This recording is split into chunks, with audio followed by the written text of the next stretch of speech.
Welcome to Purpose Driven Sobriety.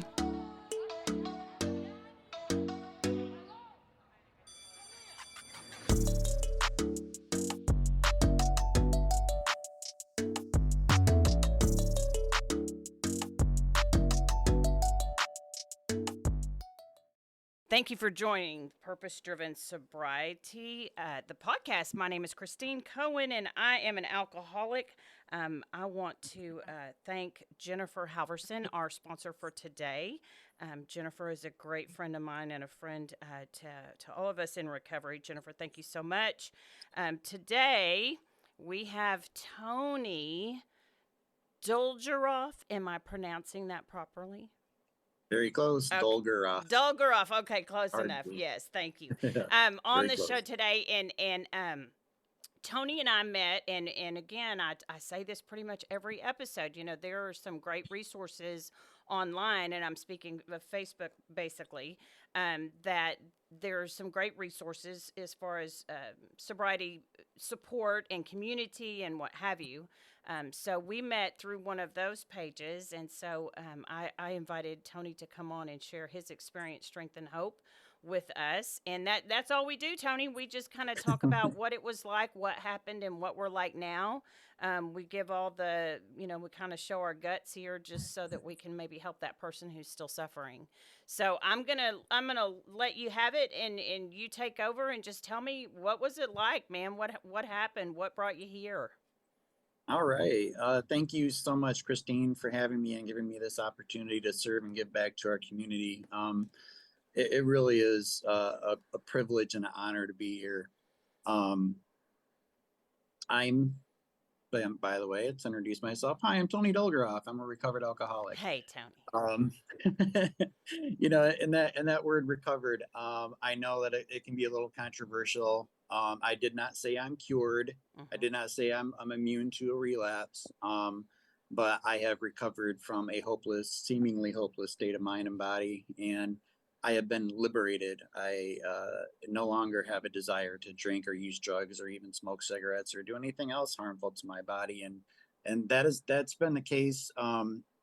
Although cigarettes were just 7 years ago, but my sobriety date is February 14th, 2012. And I always like to mention this. I went to my first meeting in 1995. Oh, wow. And my sobriety date isn't until 2012. So, for the people who are, coming into AA, drinking again, coming in, drinking, coming in, in, out. I get it. I have been there. I have fought that one, man. I know what that's like.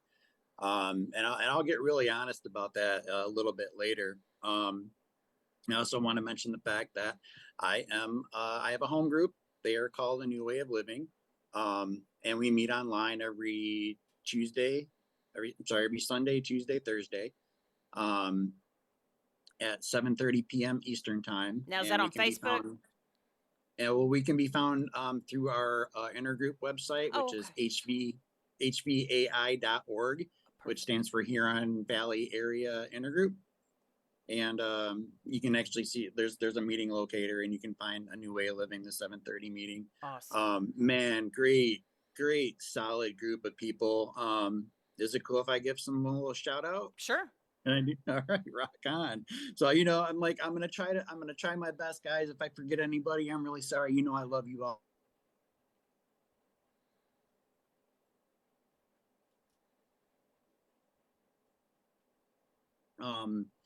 Crew, Cody, James, Courtney, Melissa, and I could never forget. I love this. The alcoholic responsible for Calvin. That's one of the coolest introductions I've ever heard an alcoholic say. He always announces himself that way. It's so cool. So I love you guys. I just wanted to drop you a quick little shout out there. Before I really get into this, I think it's important to let everybody know, like, I'm very in touch with my emotions, and whatever it is that I'm feeling, whether it's happiness, enthusiasm, anger, sadness, I'll express it in a very authentic and genuine way. Good. And I'm really, it's been one of the blessings of recovery for me that I'm actually comfortable and okay with being Tony, with being myself. That's amazing. Well, it's Um, strangely that's how God intended us to be, yes, right? yes, yes. And, and that's really what it all comes down to is that, I spent so many of those years, disconnected, from my higher power, disconnected from God, not in connection with the spirit of the universe whatsoever. Um, which is definitely a symptom as far as Mm-hmm. I'm concerned of our disease. Um, I've never been to rehab. It just wasn't in the cards for me. I got sober the old school way. Sponsored 12 steps, going to meetings, building a relationship with God, and then helping others. That success formula has proven to work for me, and I've seen it work for countless others, and it's worked for millions worldwide, and it works every single day and has been working for decades. Um, Let's go back to where you started. When did you have your first drink or drug? How old were you? yeah, yeah. Well, and that's the thing. So I think, the little prelude to that is that, I do believe that alcoholism is hereditary and we are born with it. And Mm-hmm. there's alcoholism on both sides of my family. Father's alcoholic. The bullet missed my mom, but there is alcoholism all over the maternal side of my family, Mm-hmm. as well as, both sides, you know, serious depression, mental health issues, that kind of thing. I'm no exception. Right. Um, so my father was raised by my grandfather. My father and my uncles were basically raised that one of the things that you do to raise a boy to become a man is you get them drinking right away, as children. And so, my father was giving me beer and peppermint schnapps when I was 3, 4 years old, and it wasn't until, thank God for my mother. I mean, my mother, literally, I would not be alive. My mother has been so amazing in my life. I mean, I could not have asked for a better mom. She was able to get me away from him and that family. And they were, they were criminals, so I ended up having, my name was legally changed from my father's last name to my mother's last name. That's where Dolgoroff comes from. Mm. Because she just didn't want me to have to grow up and then live my adult life associated with them as criminals. Right. I get that. Um, so and when my father gives me that first sip of peppermint schnapps, right, I spent so much time blaming him for my alcoholism that, he caused it, right? It's his fault. And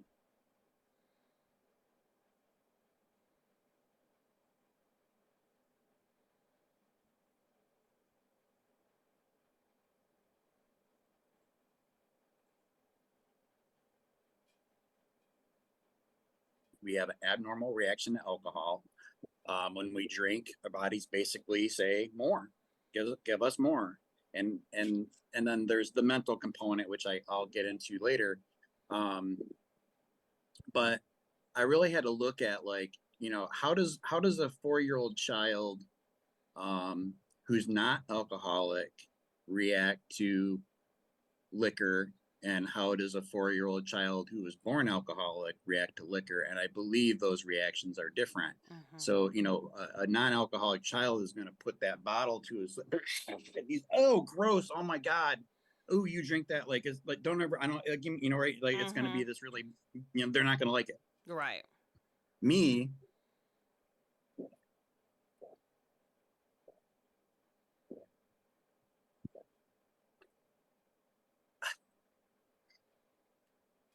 at 4, Mm-hmm. I'm experiencing that sense of comfort and ease, that sense of relief that comes with taking that first drink at 4 years old. Mm. I have no stressors in my life. I don't have a job. I'm not married. I'm not, like, all these things that people are, blaming for their drinking. At 4 years old, I'm feeling the desire to drink because inside I'm not okay. I don't feel okay inside. Um, that went on for years. I mean, I remember, being out on the playground and running inside the house and going to the refrigerator. Hey, is there anything to drink? And I'm looking for, a Pepsi or something. And my uncle's like, beer. So I would drink beer. And, when you're 7 years old and you crack open a beer and you start slamming it in front of your uncles and your dad and they start cheering and clapping, oh my god, look at that, that's so cool, look at little Tony, that's fucking badass, man. Encouraging you, Like yeah. I want to impress them, you know what I mean? Like I want to be like them. And I love all my family. I'm not trying to badmouth them in any way at all. All of those men had big hearts and they loved the people that they loved, but they were not good people. um I as a child, I was around not just drugs and alcohol, but violence and guns and blood and police and screaming and parties and shady neighborhoods, and like there's just like things that a child should not be around. And I do believe that they're all alcoholic. I mean, they're all sick people, and all of them eventually basically they all died of drinking related health issues. My father, that was a big eye opener for me, because when my father passed, he had a lot of things wrong with him, hepatitis, and um he had a lot of like physical damage to his body, because his organs were so damaged that they couldn't do any kind of operations on him. He wouldn't have ever survived surgery at that point. And Mm. um he was a lifelong smoker, and had issues with his stomach lining, his pancreas, his kidneys, name it. So when I got his death certificate, and I saw the description of death, I was expecting like a paragraph. And I see this description of death, and it says end stage liver failure / liver cirrhosis, period, alcoholism, Mm. period. That was it. About summed it up, huh? Now, were you an only child? Did you say that up real quick? Yes. Okay, gotcha. Yes. And so Gotcha. overall though, so and I some the craziness and the trauma and the things that I experienced as a child related to that, my childhood was amazing. I had like one of the coolest childhoods you could ever have. And it actually explains one of the reasons why I'm sitting outside in this interview and it's 60 degrees. Mm. I love being outside. I grew up in this cool little country town, called Hamburg. I lived on a lake, and I was surrounded by hills and forests and paths and grass. And I recently revisited the street where we lived when I first started elementary school. And I turned onto the road and I looked, and it was like I looked all like everything I could see, like everything within my sight. I had been there. I had walked on. I had, like that was my playground. And what a cool way to grow up. And the people from that town, um, I'm friends with the majority of the people that I've known since first grade. Oh, They're wow. all just very beautiful, loving people. Um, so I had this really cool childhood.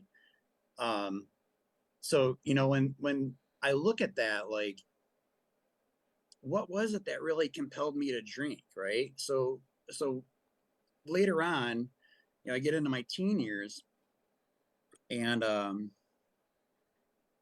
I'm with a buddy of mine, and his parents have like this annual pool party in the summer, and they had tons of alcohol, and he grabbed a couple of 4 packs of wine coolers, and he just cracks one open and starts drinking. He's like, want one? And I'm like, yeah, sure. And I remember didn't really like the taste or whatever, but I kept drinking it.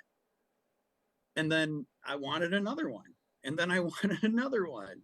And so, I just thought, well, I guess I like wine coolers more than I thought I did. But the reality was I was experiencing that phenomenon of craving. My Right. body was saying, you need more, you need more, And you how need old were more. you at that time? I want to say 12 or 13, Okay. somewhere in there. Gotcha. And so I didn't really encounter alcohol again until after 8th grade in the summer, and we were having this graduation type of party, and there was a bunch of us over, and my friends had beer, and it was the same thing. It was like, I hadn't had a beer since I drank beer with my father, and so I crack open this beer and I take a sip, and it was like reuniting with an old friend. Mm. It Oh, was wow. so odd how That is familiar that taste profound. was. Yeah, that's profound how you put that. Yeah, I I mean, love how, that's what it felt like, man. oh, I Yep. remember you. Oh my God, Yep. how are you? Best friend. And Yep. I I finished that beer, and without hesitation, I immediately went to the host of the party and said, "Are there any more?"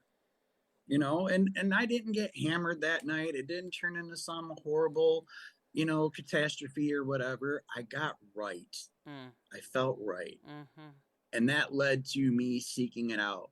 Right. That led to me hanging out with the kids that were the bad kids and the ones that, parents drank. And, here I am, 13, almost 14 years old or whatever. And a buddy of mine, we went to his mother's girlfriend's, his mother's boyfriend's house and walked right into he was sleeping or whatever. We just walked right into his refrigerator, grabbed a 24 pack of Budweiser and walked out. And I'm like, aren't you worried you're going to get in trouble? He's like, no.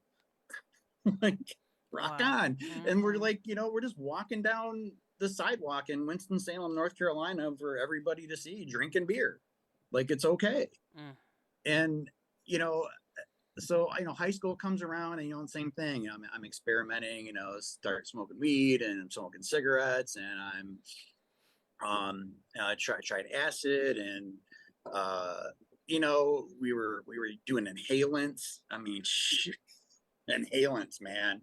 I don't know if you ever got into that one, but we were out in the country, so it was hard to find like real drugs. mm-hmm.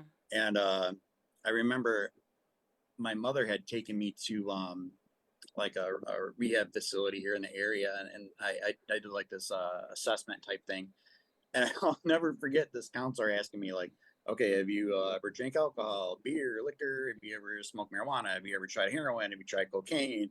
She's going through like this list of all these, like drugs, and then she's like inhalants, and of course I'm denying them all, and she's like, oh, you ever inhaled anything? I'm like, no, and she goes, oh, that's good because that'll really fuck you up. Oh, wow.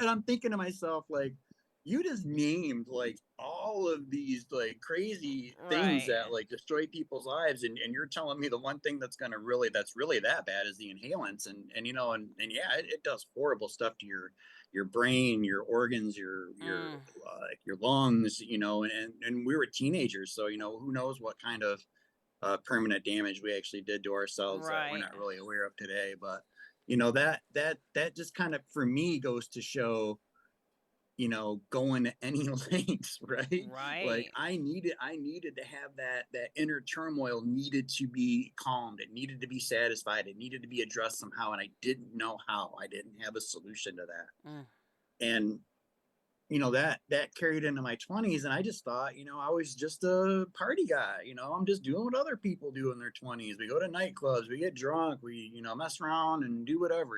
That's what we do. But I didn't really realize at the time that yeah, sure, a lot of people probably drink too much and they throw up or whatever, and other people tell me about that. But why is it that everybody else seems fine? They drank and they did their things and they kind of tapered it off and whatever. And I'm the guy at 5:30 in the morning finishing off another beer and right. then Mm, puking in the toilet for 2 hours. mm-hmm. You know, um, and I fully understood like, oh man, it's the weekend. I'm gonna get wasted. I'm gonna do all that. But what I didn't get was like, I just want to relax, have a couple beers before bed. I got to work in the morning, and the next thing I know, it's 5 hours later and I'm still drinking. Mm-hmm. And I always thought, oh, I just changed my mind. I decide whatever. I never realized I was, again, experiencing that phenomenon of craving where I was losing control of how much I was going to drink when I decided to do it. And, one of those delusions that we have, I believe, during our drinking is that we believe that we have it under control, Mm-hmm. that it's not a problem. And, I've always been aware of the fact that I'm alcoholic. My mother, because of my father, she was, she's Al-Anon, and she knew the symptoms. She knew what to look for, and she would explain it to me. And I remember one night, the first time I tried Jack Daniels, I was 17, and long story short, it led to me being in police custody.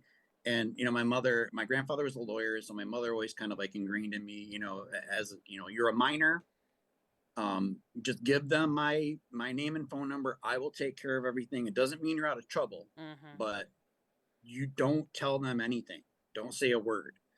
And so that was ingrained in me. So, basically here I am. I'm completely shit faced. I thought the police officer was a security guard, and I was trying to hit him, Oh hit him with my no. elbow, and he's trying to hold on to me, and he's like, 6'12", and this big giant police officer, and you're on the scrawny little 17-year-old. And I remember he put his hand on the back of my head and turned my head toward his bicep where he had his police patch, and he goes, "Can you read that?"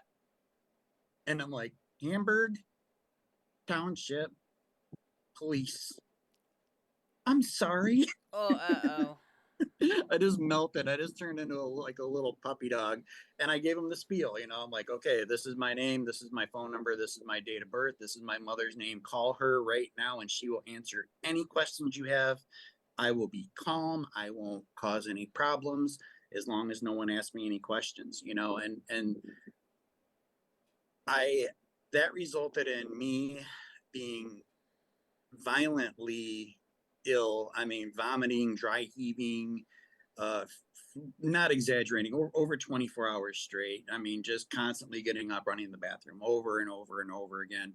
Um, my mom explaining to me that I'm alcoholic, and, I'm, you know, sort of accepting of that, like, I get it. Okay. Maybe this isn't so good type of thing. But uh, it wasn't really until I was like 23, and some things had happened, and I became interested in AA. And that was I think it was like 94, 95, somewhere in there. And a friend of mine from work took me to a meeting, and you know it, it just I wasn't ready. I wasn't Mm-hmm. ready then. um but I always knew, like, AA was there, and I could, always give it a shot. And I did some of the silliest things, man. I remember, at that time, I promised my girlfriend I would quit drinking, because it was a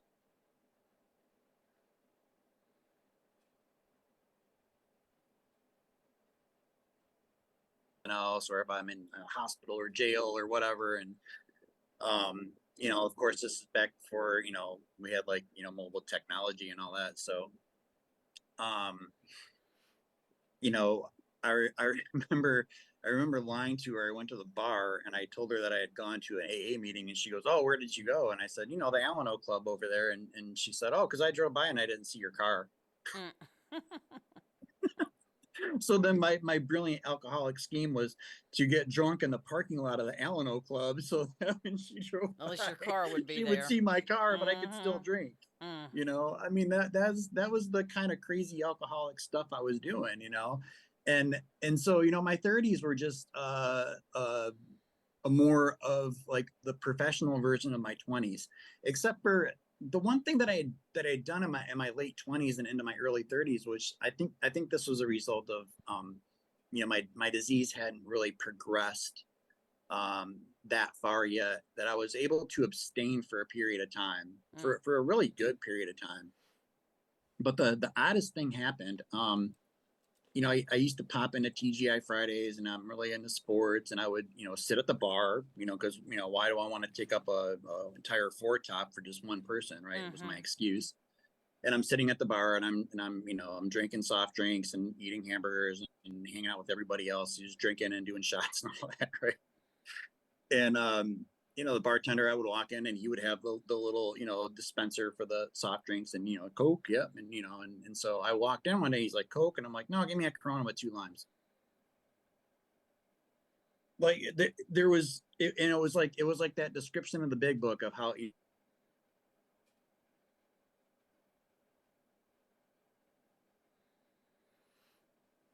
largest check I had ever been written in my life. It was for my first sales of a real estate commission. We had bought our first home. We had two brand new cars in the driveway. Our daughter was in this really kick-ass preschool, about to start elementary school. Um, we were living the dream. We were, and what it was that compelled me to drink in that moment, right? I had no defense at all. I wasn't going to meetings. I didn't do any step work. I just basically abstained and white knuckled to the point where I just got used to not drinking, and until the disease had progressed to the point to where it's like, well, you're not in charge here, buddy. Mm.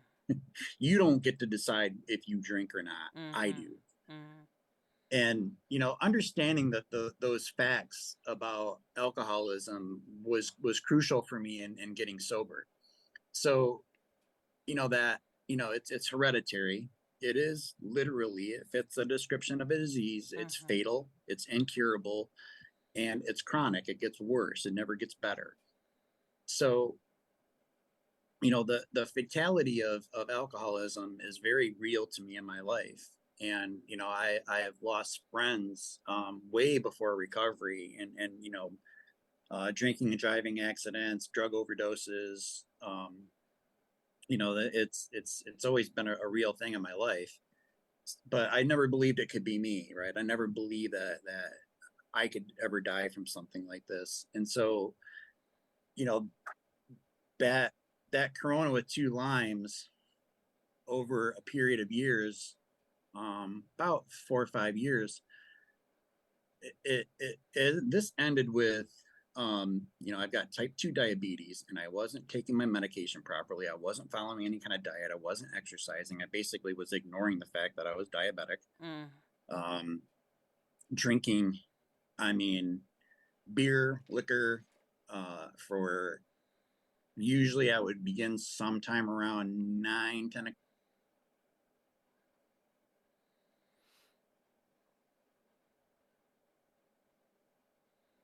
Also had issue with cocaine. I struggled with that for 2 years. I was isolated in my bedroom, and I didn't socialize, and all I wanted to do was either drink or get high. And I was either on a bender. I was like on this like multi-day binge, or I was recuperating from that binge, or I was preparing for another one. I was thinking about when's the next time I'm going to drink. And I had gone to the doctor, and they had done some blood work, and he wanted to talk about the results of my blood work. And I was lying to him about what was really going on with me, and he's trying to figure out what's happening. And I'm getting like, our average blood sugar levels should be like around 100, and I'm hitting blood sugar levels in the 500s, Oh, wow. 550. Wow. Yeah. And so what that does is that all of that overload, it basically it makes your kidneys just go, go, go, go, go, go nonstop, 24 hours a day. They're constantly working.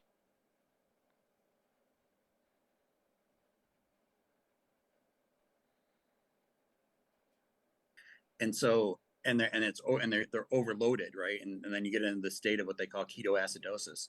So basically he's telling me, and so, I'm doing cocaine, I'm drinking like hell, I'm smoking like a pack and a half, 2 packs of cigarettes a day, eating a horrible diet, not exercising, living this sedentary, horrible life. And he's like, I really don't think that you're gonna make it to the end of the year. You keep going like this, Oh, wow. yeah. And I think I was the first time I had really gotten honest with him. I said, because I've been trying to drink. I've been trying to stop drinking rather for like the past 3 years. And, I finally said to him, I've been struggling. I can't seem to quit drinking. And, this is the guy that gives me pills for every problem I have. I Mm. can't sleep. Here, take a pill. My stomach hurts. Here, take a pill. Or, my feet hurt. Here, take these pills. Um, I can't stop drinking. Have you tried AA? And I'm like floored. I'm like, what? Like, I didn't say that to him, but I'm like, yeah, I've tried AA. Like I was so convinced AA was not going to work for me. Mhm. Um, and here I am, and I drank that night, right? Here I am, like a doctor telling me you're going to die from drinking and drugging and all that other stuff. And I drank that night, and I'm doing all the same stuff that I was doing that got me in that mess. And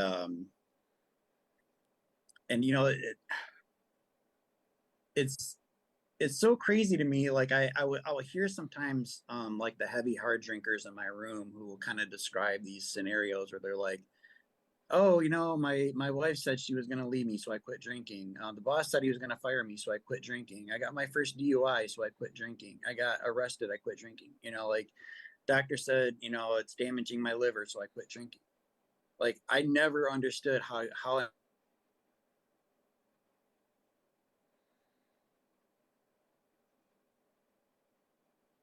we really didn't get into. Yeah, there's the physical allergy, right? So I have this response.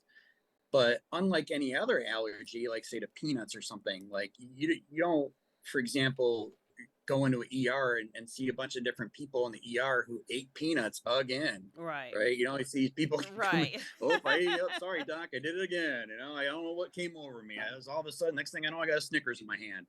It like, and that's what baffles non-alcoholics. Because what is the one question that they always ask us? Why can't you just stop? Mhm. They don't get it. Right. Like that's part of what makes me an alcoholic. When I honestly sincerely in the everything that I have wants to leave it alone entirely, I can't. I get it. I can't. And I've admitted to this multiple times that on every single personal inventory I've ever written, during a 4-step, since the first one, because the top of the list on that first one was dad, Mhm. and he's never been on my list ever again. Um, Now every time I write inventory, and it's something that I'm still working on today, but I write, and it's always at the top of the page, middle of the road solution. Middle of the road solution is always up there because like I tried them all and none of them work for me. And I've had people that I have grown close to and love dearly who have tried these middle of the road solutions, and it's resulted in their lives being lost. And so, understanding that, not only is alcohol fatal to alcoholisms, but to alcoholics, um, but misinformation, right? Like what it is, what's the solution to our illness, and in the book Alcoholics Anonymous, they say like, well, AA is not the only way, but when I'm in an AA meeting, we have one solution, and that's the 12 steps. Mhm. Um, I so kind of going back to that, like those last 3 years of my drinking, it was like I would I had sweetest woman in the world in my life, and there were times where like I'd have another bad drunk, I'm crying, I'm puking, it's miserable, I never want to do this again, I'm going to go to AA tomorrow, I'm going to do whatever. And then 2 days later she calls me and I answer the phone and she's like, it's kind of noisy where you are. What's going on? I'm like, oh, I'm at the bar, just grabbing a beer and a burger. She's like, what? Yeah, no big deal. I was just overreacting the other night, Oh and there gosh. were times where I swore it off entirely. Like, honey, I'm never going to do it again. I'm sick of it. I can't Mhm. stand it. Every time I drink, it's horrible. It's just nothing but bad experience after bad experience. There's no more fun left anymore. I don't want to do it. I don't want it anymore. I get drunk. And then have that firm resolution all over again. Nope, I don't want it anymore. I'm sick and tired of it. I hate it. I hate it. It's horrible. I don't want it. I'd get drunk. And I remember what's that one that I don't want to knock these things too much because I know that they're helpful for people. It's just that for me, like talking about alcoholism wasn't a solution. So it wasn't until I took action that I got the results. Right. So like, hearing something like, well, I woke up this morning and I decided not to drink. I'm like, well, all right, me and my experience, first of all, if I could do that, guys, I love our Right. fellowship. I love recovery. But I wouldn't be here. I would not be here if Yeah, I I could don't just I wake don't up, know what I decide to don't know stay what that's sober, and make that stick. I don't know what that's like. Yeah. I don't get I it. can't relate to that. Because that Mhm. again, that it's we've lost the power of choice. Right. I don't choose whether I drink or not. My disease decides when I drink or not. Mhm. So I needed a defense against that. Mm. And that's what it all came down to. So here I am in this place where, yeah, I understood those days in the early days. I want to get drunk, I got drunk. I didn't understand I don't want to drink, and I'm drunk Right. over and over and Right. over and over. And warning from a doctor, yeah, no, that didn't do it. Woman wants to leave me, no, that didn't do it. Mother pleading, for my life, Tony, I don't want to see you die. My daughter, seeing the effect that it had on her, I'm not there for her. I'm not being a good father. I'm money that I could be spending on her and I having fun and enjoying dad-daughter time, I'm spending at the bar, and I'm feeling regretful for all that stuff. I had so many reasons to stop drinking. I couldn't do it on my own power. I didn't have the power to just stop on my own. And I remember that specifically. I think that's maybe one of the reasons why I'm kind of angry about that. I wake up in the morning and decide not to drink, because I remember doing that and looking myself dead in the mirror, like looking myself in the eye. Tony, you are not going to drink again. You're not going to drink today. Today you decided not to drink. 3 hours later, I'm wasted at Applebee's on buy one get one free margaritas. Yep. I just popped in for a burger, and hey, margaritas are buy one get one free. Okay, rock on, honey, bring them. On the phone with my drug dealer, what's happening? Man, what a nightmare. And so, the fact that I got into cocaine really, really blows my mind, right? Because I saw what it did to my father. When my mother married my stepfather, he was a commercial roofer. We got to travel around the country because he was so good at his job. We got to live in Texas for a while, lived in North Carolina for a while, came back to Michigan. Their company did the roof of the Palace of Auburn Hills. When we were in Winston-Salem, there was the RJ Reynolds company, the headquarters building. There was a big GM plant down in Texas that they worked on. And this man was like big arms, big cut, like muscular, solid. He played basketball. He was just like this beast, and I always admired him. Well, this led to us not knowing that he had become addicted to crack. And we had this cute little house on the lake. We were back in Pinckney, and we had a fishing boat, and my mom's driving this kick-ass Thunderbird, and he comes home one day and just grabs his stuff and goes, bye, never coming back. Oh, wow. Yeah. And the last time I saw that, man, and I love him still, I have no hard feelings for him. I understood that. I especially understand now, that it was a disease. It's a disease. He was fell in a drug addiction, and it got him, and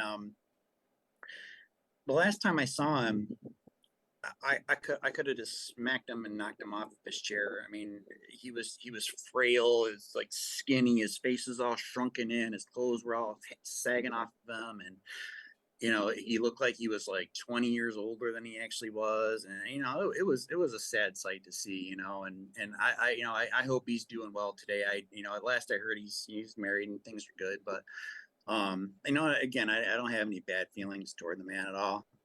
But it had an effect, right? This substance of cocaine, crack. My lifelong friend, Doug, I've known him since we were 3 years old.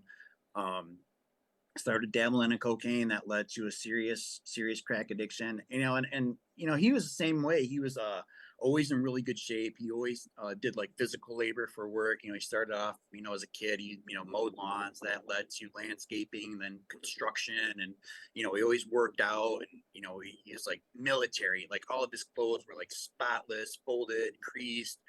Perfect hair, perfect skin. Always like looking just sharp, right? And he was banking. He was making a ton of money in his profession, and he was the kind of guy that like I could lend him $500 and not think about it. Like, yeah, sure, dude. It's like putting money in the bank. I'm just gonna get it right back. And he got into crack, and it got to the point where I remember he called me up one night, and I knew there was some stuff going on, but he calls me up one night, and he's like, "Hey, Tony, you got any money?" And I was a taxi driver on a little service that I was operating in Ann Arbor. And I used to drop my money in the bank because I didn't want to keep, lots of cash on me.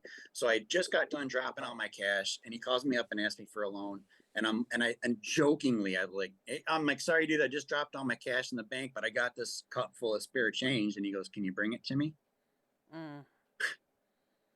Wow. And I'm like, my stomach just sank. And he wants me to meet him in a Walmart parking lot, and I'm like, okay, I got to find out what the fuck is going on here.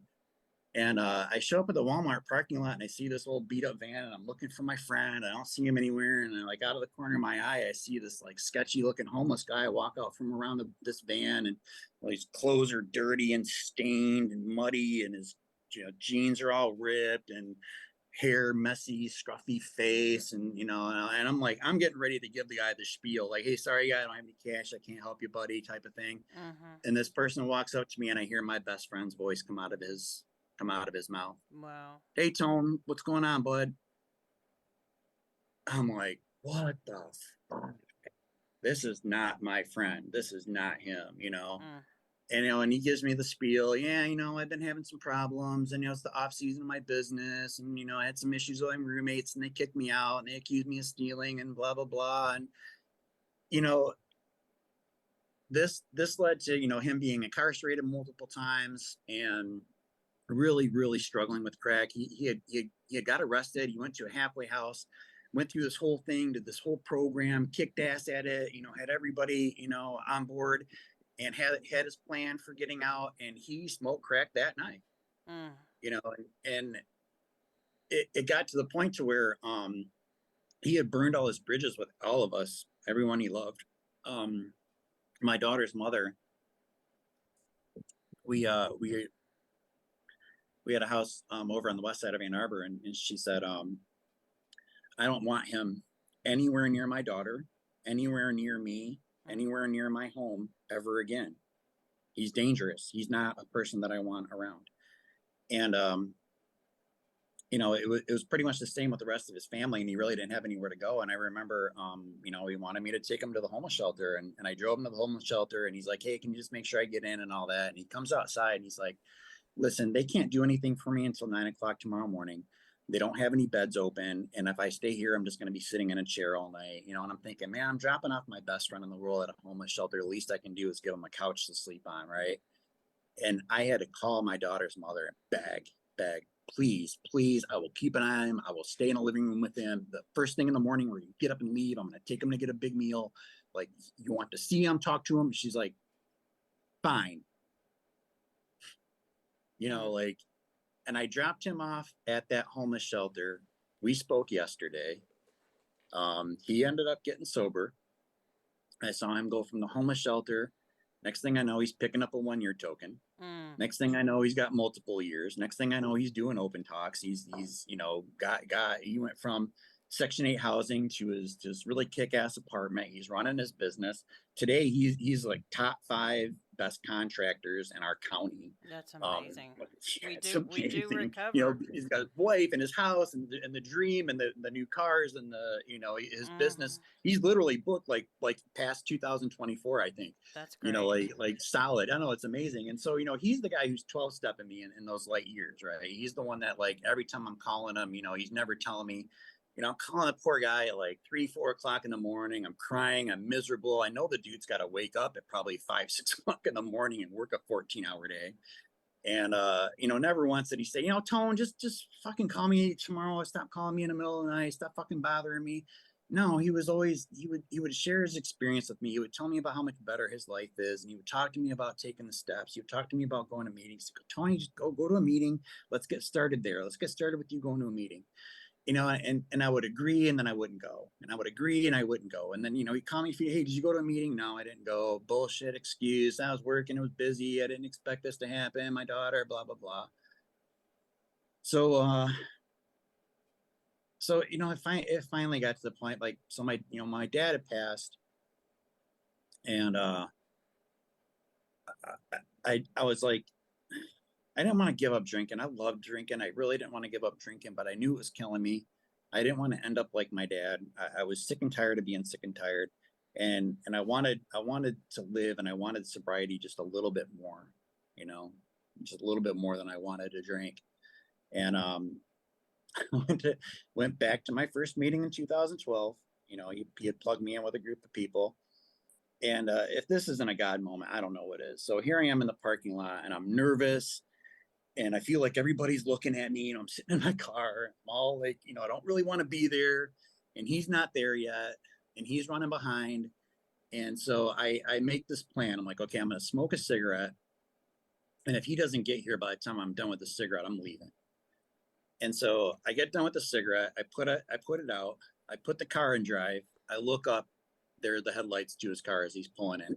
Like the Mm. second I put it in drive, boom, he's there. And I'm like, well, I guess I can't go now. It was like one of the most perfectly timed things I had ever seen in my life. And I got plugged into people that I became very attracted to because I wanted what they had. Mhm. You know, I'd always try to use like these first step tables where people would like talk about their stories and the things that happened to them. I would always use that as a way to separate myself and to see myself as something other than them. Like comparing myself to them. Well, Right, well, seeing the differences instead of trying to see the similarity. Yep. yes, That's what we do. yeah, Because that nobody's trick got it as that bad as our we minds. do. Yeah, no one's as bad as we are. I mean, yeah, so Oh my finding the god. differences is a lot easier than finding any similarities. Mhm. Mhm. Yeah, because I'm looking for excuses, right? That's what it is. What it all came down to. I was looking for excuses to not do this, and I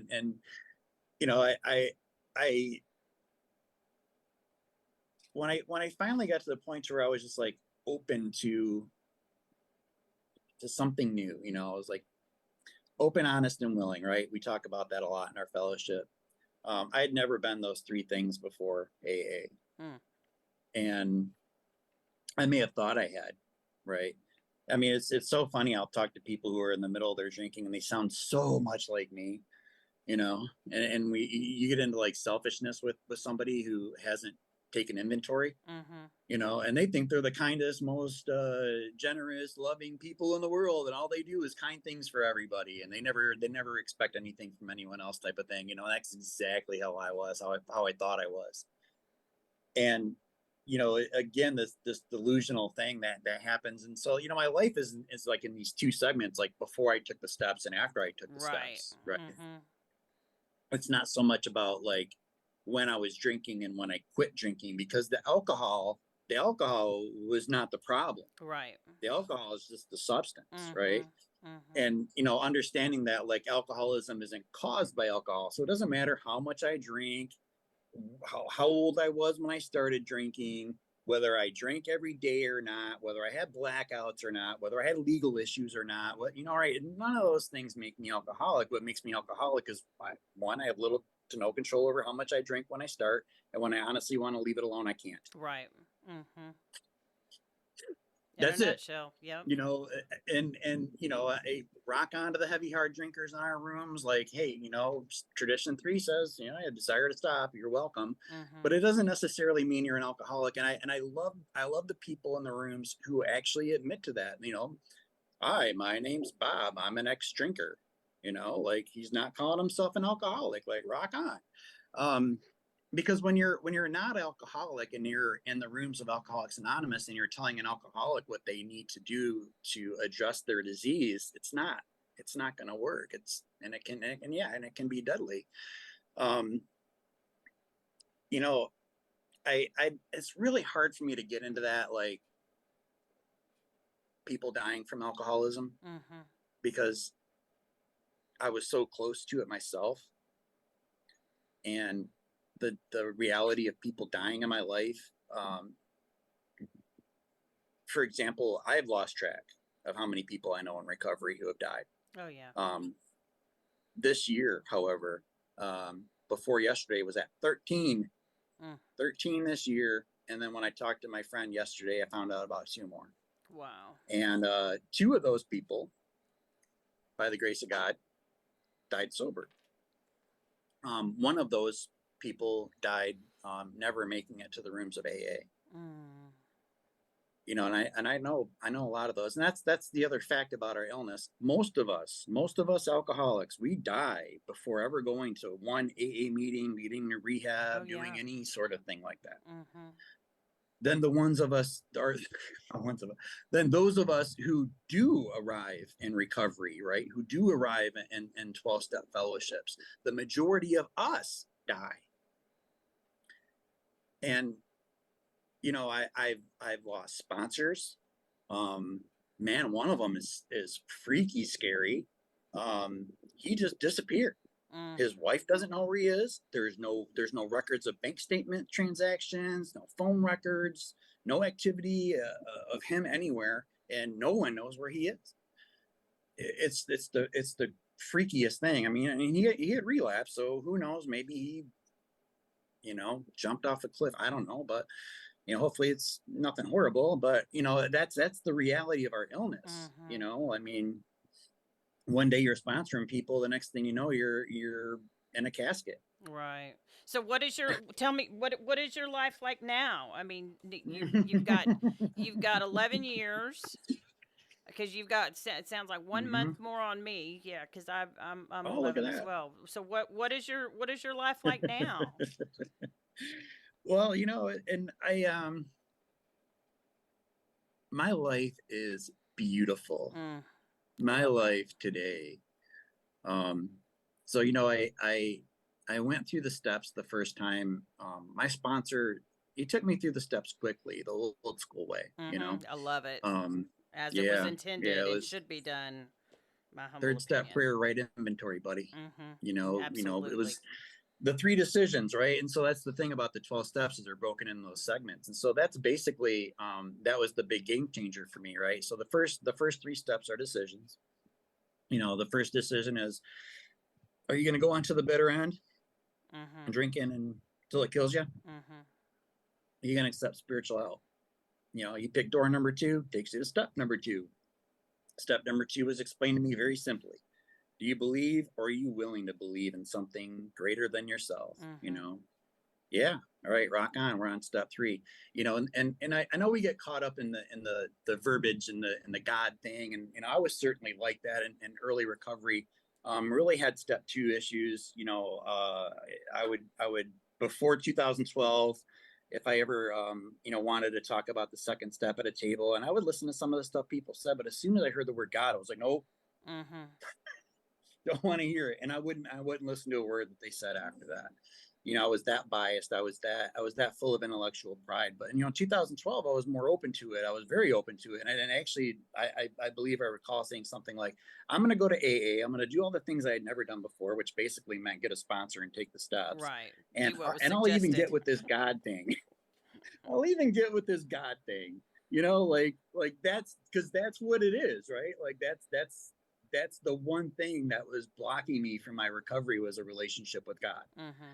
And you know, I we get into the third step, and we look at this like God's will, and it was very simply explained to me by my sponsor as it's a new way of living, right?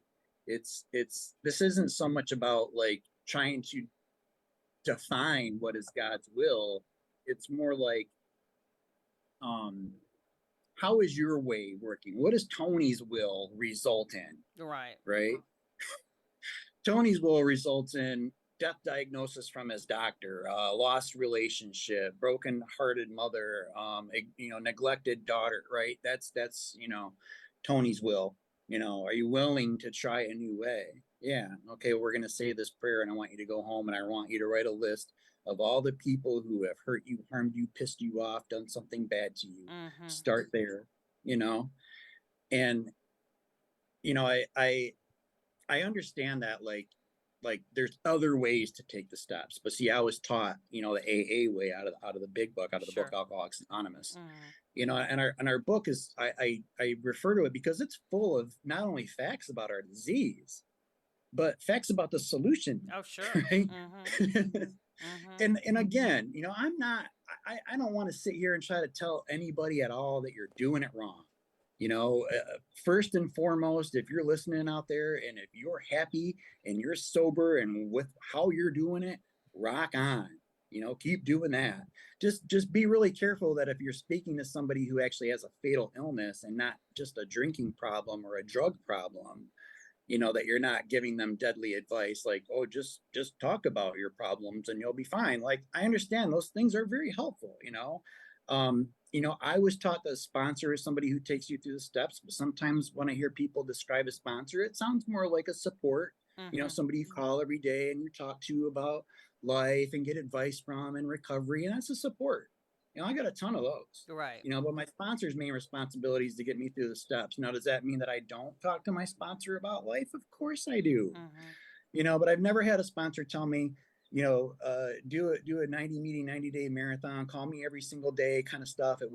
They've always been like, go through the steps, Right.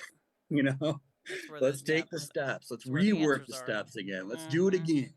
Mhm. Let's get you back on track. Let's get you plugged in, and when it got to the point to where it all became about service for me, like my world opened up, you know.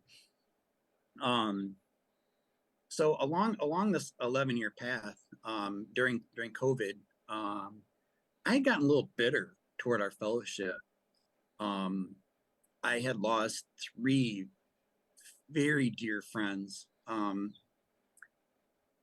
two sponsees, um, and my friend Heather, who her and I had gone through the steps together multiple times, and we were like little like sponsor monsters, man. We would go to meetings and we would just snatch up newcomers like crazy, man. Boom, boom, get this one on third step, grab that one. We were just like this dynamic duo, and I describe our friendship as like the closest you could possibly be to somebody without being romantic. I mean, Mhm. we held that line. We did not cross that line ever. And she had drifted. We had lost contact. I hadn't really seen her around. I knew she had moved. And I just figured, she got her house back, she got her daughter back, she's got this kick-ass job, and she's just living the life, right? And Mhm. so I get a notification on my calendar that it's her birthday. And I'm thinking of like our goofy little jokes and something funny and clever to say to her about her birthday. And I'm looking up her profile, and I hop on Facebook and I'm seeing just condolences. Oh no. And she had died like 2 or 3 weeks previous to her birthday. Mm. And man, and same thing was, Danny. I had spoke with Danny. He was in the hospital. Him and his girlfriend were homeless. Um, they're both hooked on heroin. He calls me from the hospital in this like panic. He's like, Tony, I don't know what I'm gonna do, because I know as soon as I walk out of this hospital, I'm gonna get high. And talk about feeling helpless. Like Danny, what do you want me to do? I'll come and get you. You can come over here. I can. He's like, blah blah blah blah. And a few days later, a common friend calls me up and he's like, hey Tony, I just want to call and say, sorry about what happened to Danny. And I'm like, what? What happened to Danny? Mm. He's like, Yeah. oh shit, you don't know. And I'm like, oh, you know, um, you know, Rob, Rob was having this kick-ass life. Same thing. It's like that part of like resting on our laurels, right? So, I've seen so many alcoholics like get to that point where like, all right, now their lives are kick-ass and they've got all these things they want, but then they drift. And they They stop drift doing. away. Yep, you stop doing you did to get that life back. Yeah, I mean that's Yes. where you talk about our disease. There is no cure, but there is in my I call it the medicine. The medicine. There is medicine that we can take to keep our disease in remission, Yeah. and that involves, in my humble opinion, working a program of recovery. I get to work a program of recovery every single day for the rest of my life. I get to have Yeah. some peace and joy. I Yeah. get to have those things, but only if I take the medicine. I stop taking Yes. the medicine, the disease rears its ugly head again. So Yeah. tell me about, we're coming to So, the end of our time. Tell okay. me how you start your day every morning. I'm curious. Okay. Well, so I know, and I kind of got off track. So, again, like breaking down the segments of the steps, the first three are decision steps, 4 through 9 are your action steps, and 10, 11, and 12 are your daily disciplines. Mm-hmm. Right. And so those daily disciplines, I'm prayer and meditation daily. My meditation life has become very cool.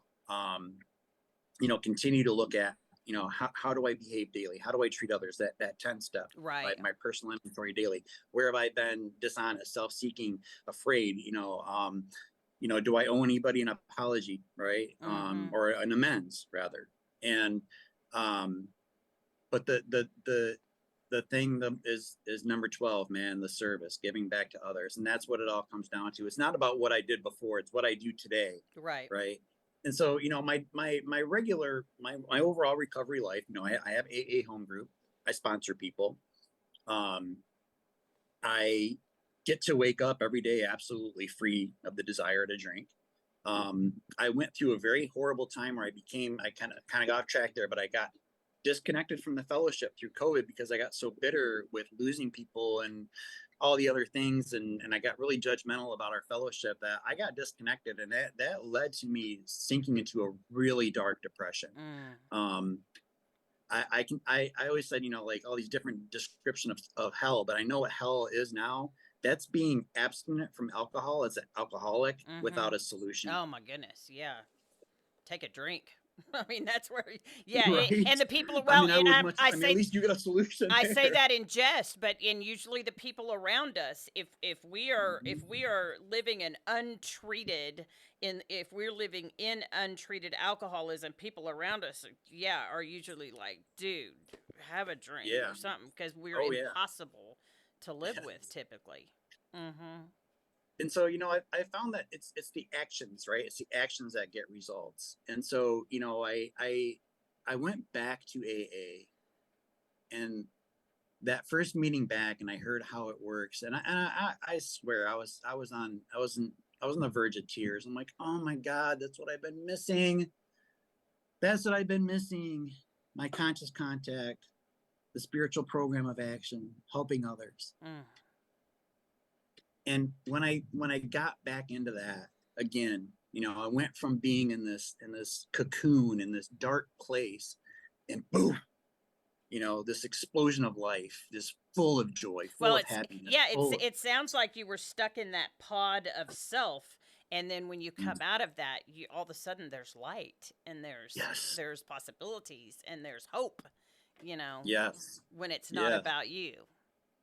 Yeah, isn't And that crazy how I it love that works? there's a story I read about a man who finds this monarch butterfly cocoon, and he brings it home because he wants to see it hatch.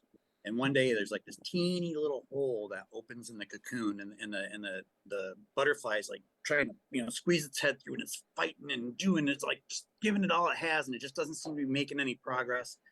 And the guy thinks to himself, well, maybe if I open that get that Mm, open that hole up just a little bit more, it can get out. And so he opens up the hole with a little razor, and the butterfly comes out. But now the butterfly can't fly mm-hmm. because the butterfly needed to squeeze through that tight opening so that it would force the blood from its body into its wings, so And its build wings its could strength. develop and become what they are. Yep.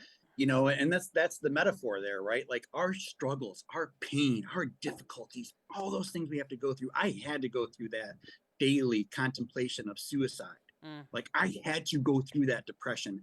I had to go through that so that I can help the next person. amen. Right? The my struggles, my difficulties, my pain, my past, those things, the worst things about me have become my biggest assets for helping other people. Amen. You Amen. know, and who are you gonna relate to more? The person with the college degree with the clipboard who's never had problems with drugs or alcohol before, or that alcoholic who went from the depths of hell and reemerged successful. Well, yeah, you know it says in our book that we will reach another alcoholic none, like no other person can. You know hmm that is the genuine and the original Me Too movement. yes, Starting yes, with Bill W. yeah, back 88 years ago. When a friend showed up and started talking to him about the founder of our program, and there was this relation, there was this empathy, there this soul connection to where he was able to hear truth, and thus thank God our program was created. Well, I'm so glad that you're sober, and I'm so grateful that you have taken the time to sit down and talk with me today. Oh, You're an my inspiration. I pleasure. You're very appreciate welcome. you. Thank So you for having me. my pleasure, my pleasure. Thank you again to Jennifer Halverson for sponsoring this episode. Tony, God bless you. Thank you so much for joining me. Have a very blessed day. Thanks. Take You care. too. Bye bye. Bye.